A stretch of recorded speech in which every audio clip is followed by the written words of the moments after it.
Clad in iron helmets and chainmail, the Vikings made a formidable impression.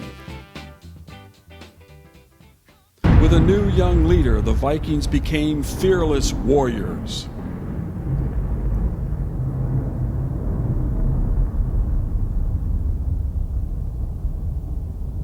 The Vikings stirred terror in their victims.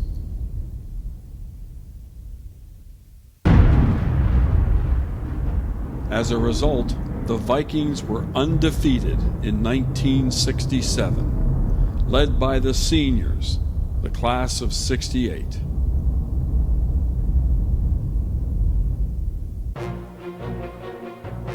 Followed by the juniors in the class of '69.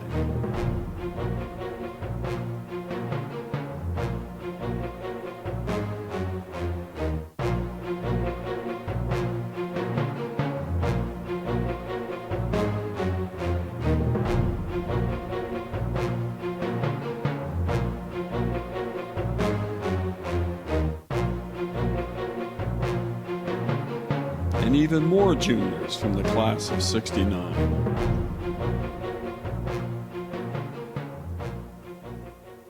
Supported by the sophomores, the class of 1970.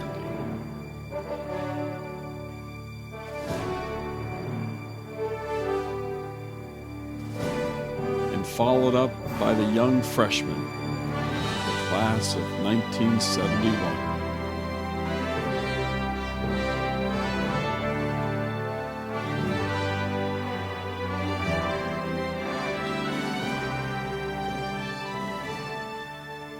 The coaching staff, led by head coach George Zanuck and assistant coach George Rogers.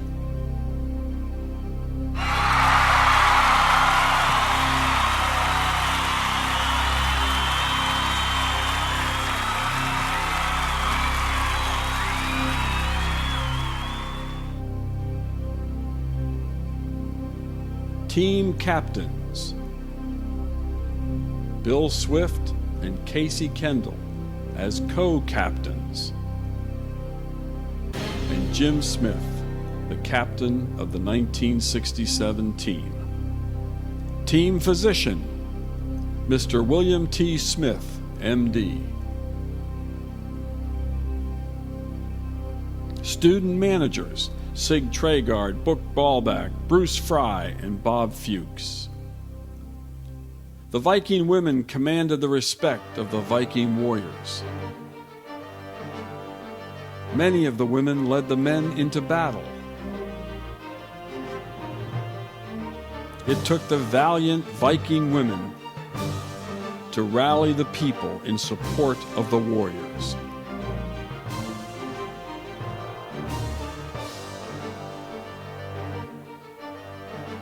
Tracy Armstrong, Ellen McKay and Colette Hill, Paula Petrovic, Janine Powers, and Susan Remington. The cheerleaders were directed by Mrs. Grace Birmingham.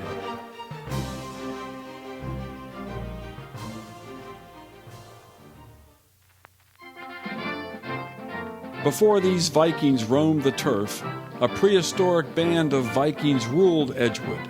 Some lived on to lead the Vikings to the modern era. Here is their story.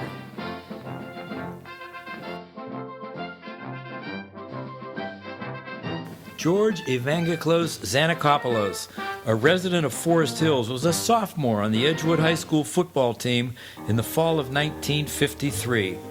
He would also go on to play basketball and baseball for the Vikings, but on the gridiron he wore number 22 as a scat back and a defensive back. Shown here catching a pass into the flat before being tackled in a road game and scoring a touchdown. Coach Zanuck also was a receiver on screen passes, as we can see in the footage. Here his team prepares for a road game with strenuous calisthenics before heading into the real action under the watchful eye of Bob Fleming, the future recreation director in Edgewood. In this particular sequence, Edgewood scores a touchdown in the flat. That wasn't Mr. Zanuck, but that was a successful conclusion to his sophomore year.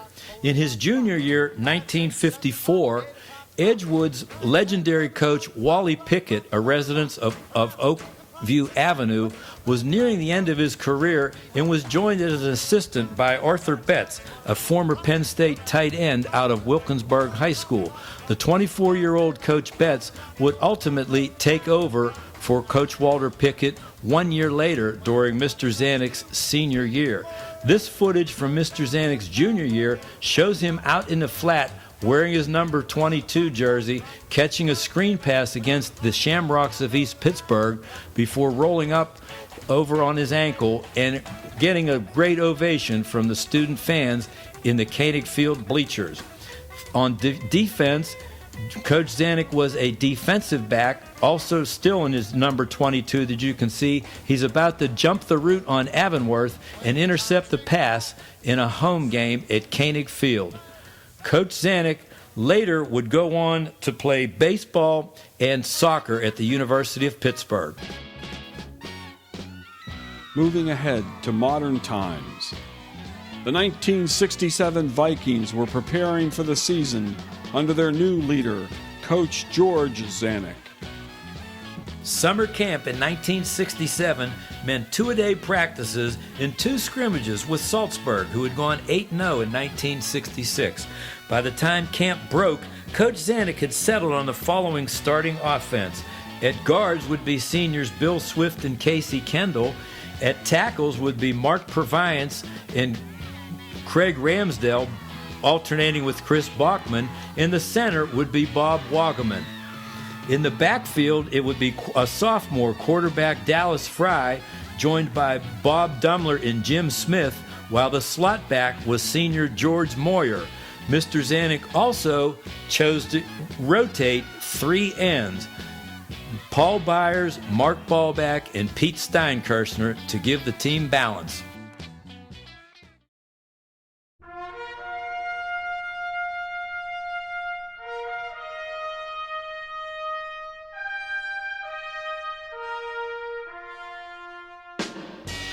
'67 opened for the Edgewood Vikings with a road game to West Newton into the Hornets' Nest. The Vikings would trot out their brand new red, white, and blue uniforms for the first time in school history after decades of maroon and white. The uniforms were now the big red, as Mr. Zanuck in his first game told his team, "You can't win them all until you win the first one." Game action began. This is second period action. In the first period, George Moyer returned a punt 45 yards before the Edgewood film crew could even set up. But here in the second period, Fry threw a pass out in the flat, and another one was caught by Paul Byers, who bounces off defenders before heading up the field. Next, we see Fry rolling out to his left, a left-handed passer, and completing one for little gain.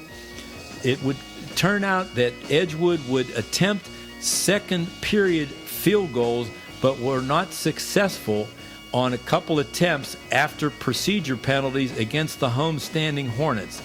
Edgewood wound up leading the game 6-0 at the half, as much to the approval of Principal John B. Major, who is part of the crowd in Edgewood, as well as Mrs. Kendall, who was caught by her better half, Buzzy, part of the Edgewood film crew at the time. In this second half action, West Newton is stopped for no gain, which was pretty much the way things went all afternoon. Even though the Hornets had impeccable preseason credentials, Edgewood's big red defense was able to shut them down.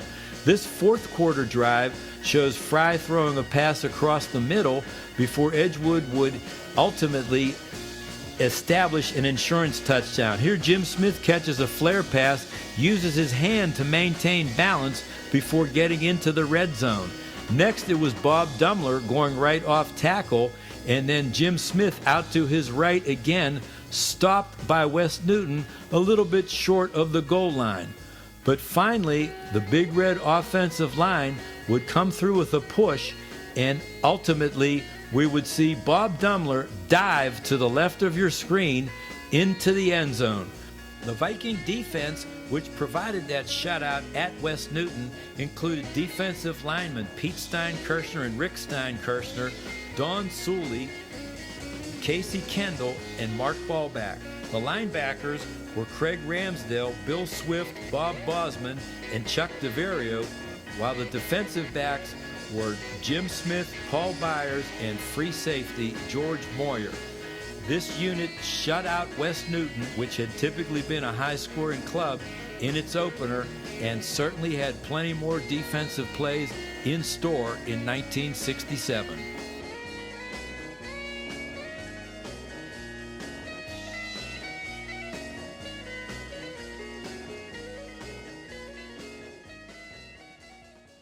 Koenig Field, at the confluence of Race Street and Greendale Avenue, was the scene of the Vikings' home opener in Week 2 against Verona. Shown in the purple, the Panthers are a traditional rival of the Vikings and a longtime nemesis.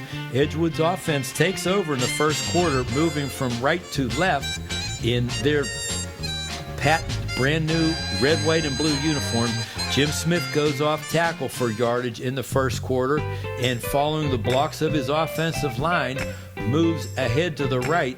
You can see the turf of the Edgewood West Field baseball diamond as Jim Smith continues to run to his right side before a pass is thrown over the middle from Dallas Fry to Paul Byers, getting Edgewood down close to the goal line, where Jim Smith's about to take it straight ahead into a slew of Panthers, and on second down is stopped, on third down is stopped, but on a third down, Edgewood does finally crack pay dirt to get in for the touchdown as they lead 6-0 over Verona.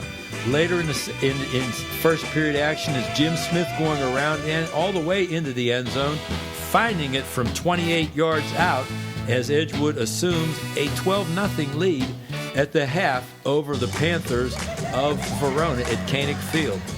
Shifting to third period action, George Moyer comes up with an interception from his free safety spot for the Vikings before we see him take off down the left sideline, following a block by the quarterback, Dallas Fry, and into the end zone at Koenig Field for a Vikings touchdown. After the play, Jim Smith adds on the extra point to put Edgewood up 19-0 in the fourth period. Additional game footage shows Moyer again on a nifty play around the left side, heading down near the Edgewood sideline, and ultimately Jim Smith coming back in the other direction against Verona.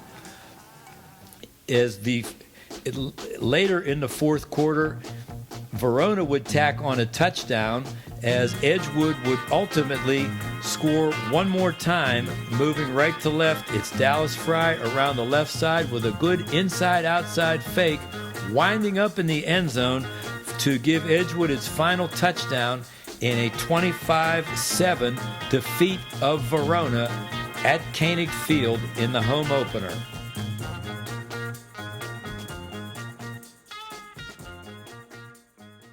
For Coach George Zanuck, Game 3 at Southside Beaver in the Beaver County town of Hookstown, it was no ordinary game.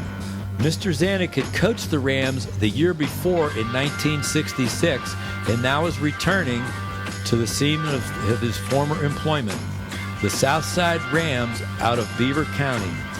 Edgewood fans made the trip in numbers as the team picked up velocity and fans after two great wins earlier in the season.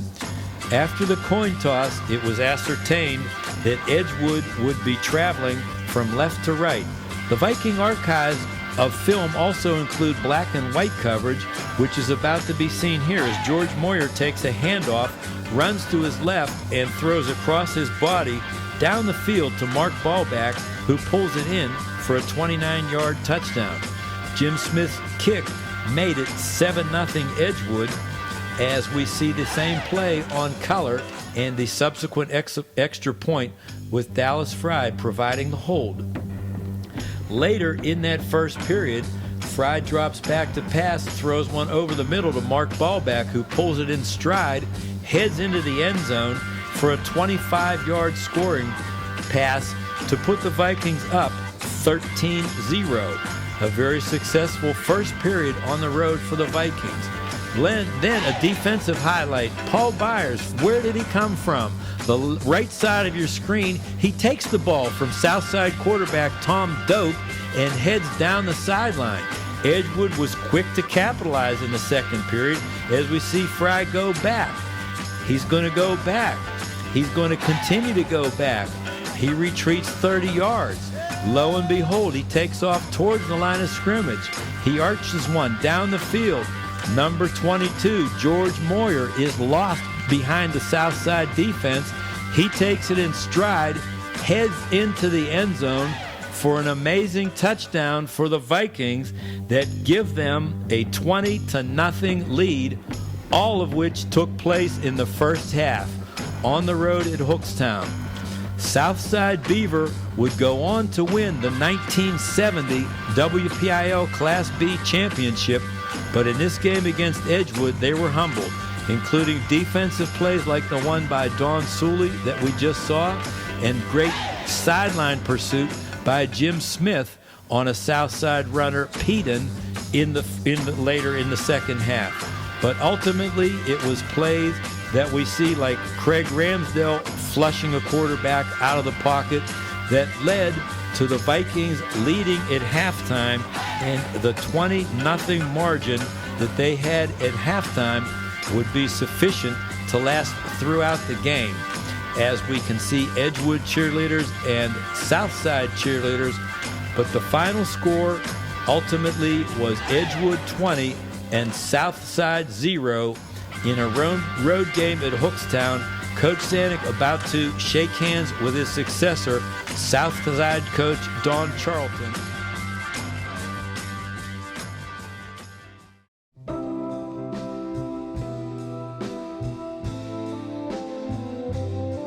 Perryopolis by Paul Byers. September 29th did not dawn clear. We knew it was our fourth game of the year. The team all knew the game that must be played, yet we had guts and weren't the least afraid. The coaches and the school said, win that game. The team said, yes, we won't bring you shame. We'll hit the pads and show that we are men, and we will be victorious in the end. Their team thinks that we are patsies, Red. Let's show them what it's like to win instead. Remember what this game means to us. Go out there and give 150 plus. This game is the season to our coaches and to us, so tonight we kill Perryopolis. 5 touchdowns by Edgewood, including 2 on defense by Pete Steinkirchner, and a Jim Smith field goal led the way as Edgewood beat the Commodores 36-6. Game 5 was a non-WPIL encounter with prep school Shadyside Academy at Koenig Field. But the Indians scored the first touchdown of the season against Edgewood's first-team defense. Rick Jackson went 36 yards in the first period to put Edgewood behind in a game for the first time all year. However, the subsequent extra point missed, and Edgewood struck back. However, the Vikings fumbled, and Shadyside picked it up, and on the next play, score on a pass from Don Davidge to Bud Zielinski, scoring 30 yards, winding up putting Shadyside in the lead 12-0, as Shadyside's second extra point was failed, also smothered by the Viking defense. Edgewood, however, would not lose its poise. In the first time it had been behind, they come back and tackle Shadyside's punter, taking over on offense. All of this action still in the first period. And now it's Edgewood coming back and mounting a drive in the west field of the baseball setup. They work it down inside Shadyside territory into the red zone. A quick pitch out is to Moyer. He cuts back and gets down to about the 5. And now in black and white footage, we see Smith back to pass. He throws a screen out to Dallas Fry, the quarterback, who comes up with a great move to get to what is apparently the end zone. The officials signal it, but it winds up, it was inadvertently spotted in the end zone, so it's 1st and goal. Vikings are tripped up on first down, and Smith is unsuccessful on second down. However, on third down, Bob Dumler knifes in from the 2-yard line, and Edgewood is on the scoreboard. The extra point attempt is wide right, so the score remains Shadyside 12, Edgewood 6 in the first period. And in second period action, Dallas Fry takes a punt at his own 13-yard line, picks up several great blocks near midfield, cuts back at the 33, and heads into the end zone untouched for an 87-yard punt return to tie the game at 12. Edgewood's attempt at the extra point is missed. However, Shadyside was guilty of procedure. Therefore, Edgewood gets another attempt, which Shadyside gets a hand on, preserving a tie at 12. Second half action shows Jim Smith punting to Shadyside. The Vikings down it, and all of a sudden it's Shadyside knocking on the door, but Edgewood responds and holds them off.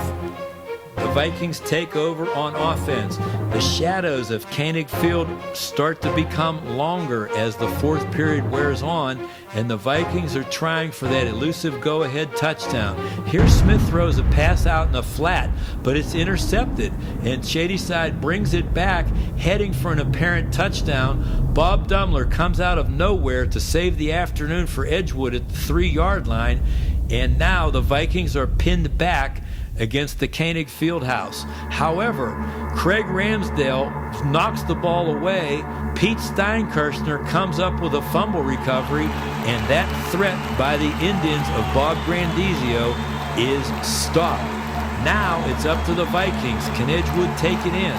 Fry throws a pass over the middle to get the Vikings down to the 19-yard line in the Shadyside red zone. The Big Reds trying for late-game heroics as the 2-minute warning's already been issued. Here Fry catches a similar screen pass, but Shadyside, their defender, loses his helmet, making the tackle. Fry rolls again to his left side, is chased by Shadyside, and can get no closer than the 16 as time runs out in the fourth period. Now a pass is thrown over the middle. It's complete. It doesn't take much time off the clock, but the time still is elusive as Edgewood tries a last-ditch field goal. The field goal is missed, but lo and behold, Shadyside is offsides. Edgewood gets another attempt. What's this? A direct snap to Jim Smith. He takes off behind the holder, Dallas Fry, and heads towards the end zone. He's inside the 5, but is ultimately stopped at the 3-yard line as time runs out. But Edgewood's perfect season in terms of the WPIL and Gardner points continues.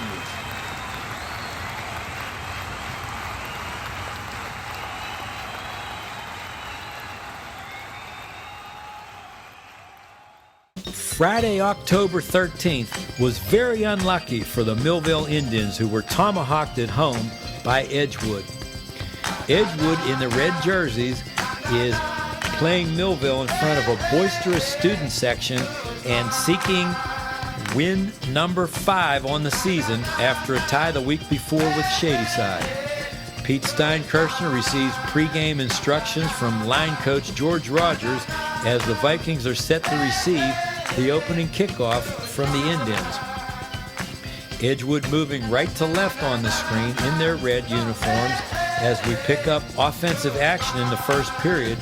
It's an off-tackle run that Millville stops for little gain to the inside before Edgewood does pick up first down yardage.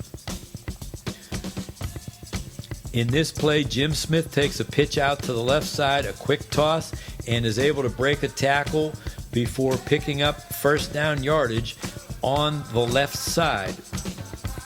That would set up more offense by the Vikings. This time it's Bob Dumler taking one off right tackle and moving down to the 22-yard line of Millville, where a reverse goes to George Morger, who picks up a block from the quarterback and heads down into the red zone. Fry now takes the snap and will Quick toss to Jim Smith, who's going to get around the right side. Edgewood's line seals off the corner, and Smith is able to dart to the 10-5 and into Millville pay dirt for the game's first score, making it Edgewood 6, Millville 0 early in the first period. Visible are buses that were used to transport the record Edgewood crowd on the road trip. Now we see Fry on the next drive moving to the end zone from 4 yards out, 19 yards out, to give Edgewood a 12-0 lead over Millville on the losers' turf. Smith's extra point a little bit wide, 12-0 after one period. Edgewood punting to Millville here, and Edgewood showing its good gang tackling on the special teams coverage. Before we see George Moyer in second period action, Edgewood moving left to right. Moyer gets good yardage near the first down sticks deep in Millville territory. Fry drops back to pass, throws one to Mark Ballback, who catches it for a first down, and Edgewood continues this second period drive, leading by 12. Now it's Fry taking off around the right side. Millville bit on the fake, and Dallas goes in uncontested. Smith's extra point is good, making it 19-0 Edgewood in the second period.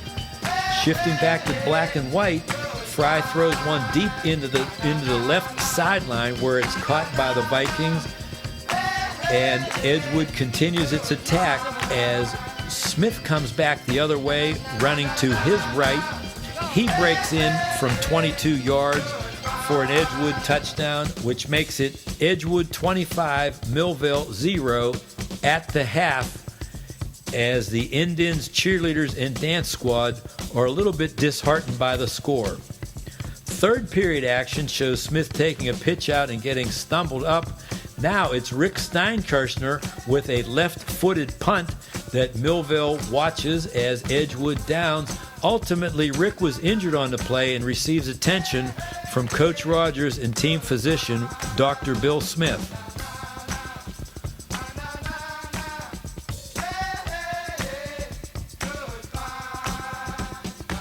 Edgewood continues its scoring onslaught. Here, Fry breaks away from a tackler, dumps one off to Jim Smith, who does the work himself. Escorted by Greg Baldwin out in the right flat, Smith is able to turn the corner, head upfield, stay on his feet, and break into the end zone for a Viking touchdown, making it Edgewood 31, Millville 0. Finally, fourth quarter action with Edgewood going left to right. Chuck DeVario catches a pass and heads downfield. Next, Edgewood tries the left flank where Fry rolls around and is blasted out of bounds after the whistle. Coach Zanuck distraught because no penalty was called. However, the best remedy to that is to score a touchdown, which Edgewood is able to do as Fry throws one in the screen, a screen pass to Moyer, who is tackled. But on the next play in the drive, Fry drops back to pass, and you could call this the Hutchinson Avenue play. From West Hutchinson to East Hutchinson, Dallas Fry to George Moyer, alone in the end zone by the left upright to give Edgewood a 38-0 lead as Jim Smith connects on the extra point to wind up the scoring. Edgewood has a wonderful Friday afternoon in Millville, staying unbeaten in WPIAL competition at 5-0, awaiting a fate in Gardner points as the season unfolds. But for now, Edgewood undefeated at 5-0 in the WPIAL.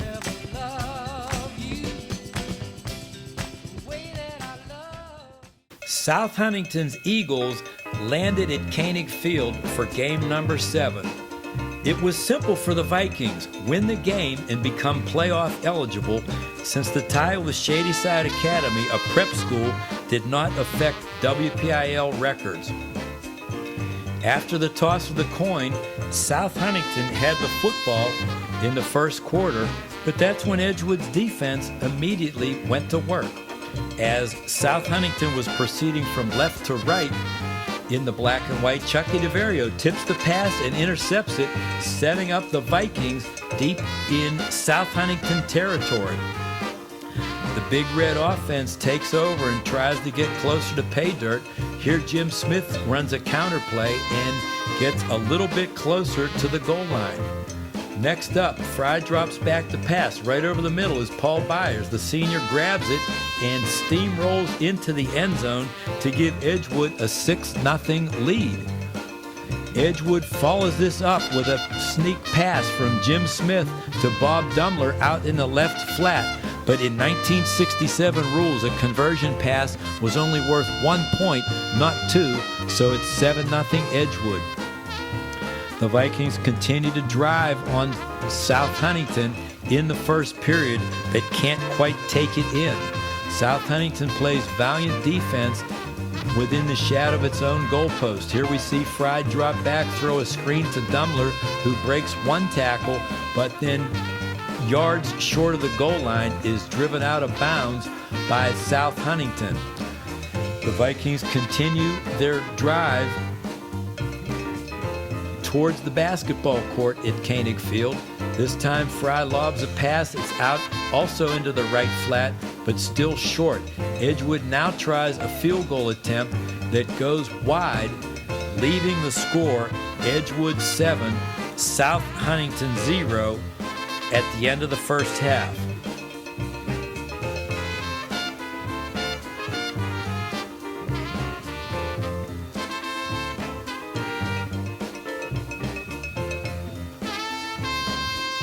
South Huntington's band entertains at the halftime session, and as the second half starts, the shadows grow a little bit longer at Koenig Field. The Friday afternoon game in late October starts to bring shadows, but it's an ominous start in the dark for the Vikings as South Huntington has good kickoff coverage on the third period kick.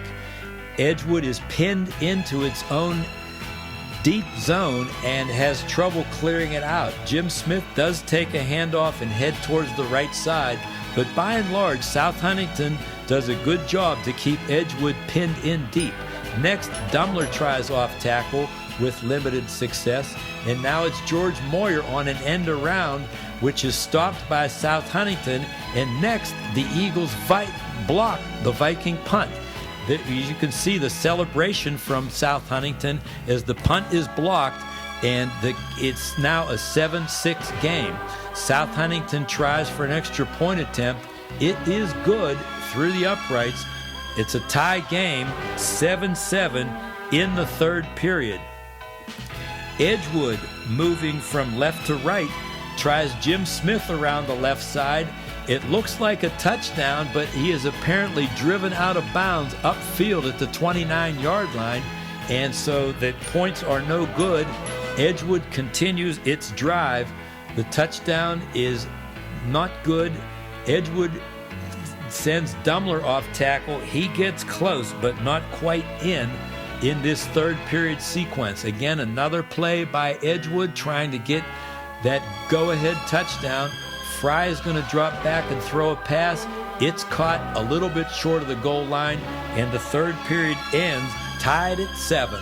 Fourth period action had South Huntington moving left to right, but a great defensive stand by Edgewood slowed their drive. South Huntington trying to make plays against the defense of the Vikings, but Edgewood stands tall and forces a punt by the Eagles.